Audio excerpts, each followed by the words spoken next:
रात्रीच्या जेवणासाठी आज आपण झटपट असा मोकळा सुटसुटीत पुलाव इथे बनवून घेणार आहे। त्यासाठी 1 वाटी बासमती तांदूळ स्वच्छ धुवून घ्यायचं, फरसबी घेतलेले, टोमॅटो, कांदा, शेंगदाणे आणि बटाटा मी इथे पाण्यात घालून चिरून ठेवलेला आहे, फ्लावर, शिमला मिरची आणि उभ्या 2 मिरच्या मी इथे चिरून घेतलेल्या आहे।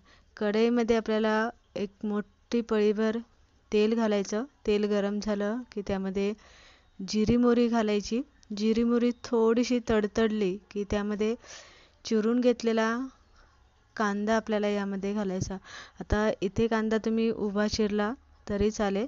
त्यानंतर कढीपत्ता आणि 2 अशा तिखट नसणाऱ्या मिरच्या मी इथे तोडून इथे घातलेल्या। कांदा हलकासा सोनेरी परतून घ्यायचा। त्यानंतर टोमॅटो आपल्याला घालून घ्यायचा। टोमॅटो तेलामध्ये चांगला इथे शिजून घ्यायचा। टोमॅटो शिजला की नंतर आपण ज्या भाज्या घेतलेल्या आहे त्या भाज्या आपल्याला यामध्ये घालायच्या आहे। पुलाव बनवताना तुम्ही इथे तुमच्या आवडीनुसार कोणत्याही भाज्या इथे घालू शकता। सगळ्या भाज्या आपण तेलामध्ये परतून घेतलेल्या आहे। 1 चमचा मीठ आपल्याला यामध्ये घालायचं आणि मग भाज्या आपल्याला इथे चांगल्या परतून घ्यायच्या।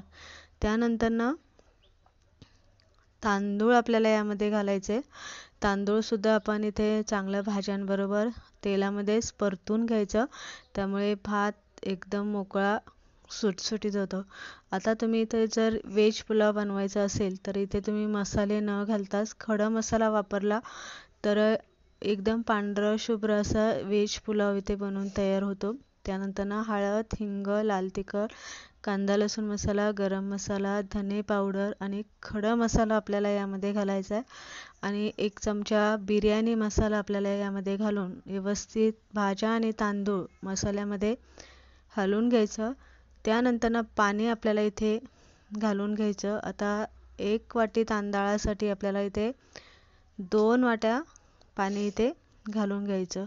मीठ आपण इथे पहिलेच घालून घेतलेले। हलवून घेतलं की झाकण ठेवायचं आणि 1 उकळी काढून घ्यायची आणि त्यानंतर गॅस आपल्याला बारीक करून अगदी 10 मिनिटात भात इथे वाफेवरती व्यवस्थित शिजला जातो।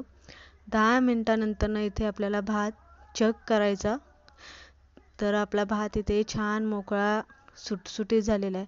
त्यानंतर काय करायचं आहे, भात आपल्याला असा झाऱ्या घ्यायचा, हलवताना उलटणं घ्यायचं नाही। झाऱ्यामुळे भात व्यवस्थित मोकळा सुटसुटीत हलवला जातो। भात हलवून घेतला की त्यानंतर परत आपल्याला यावरती झाकण ठेवायचं।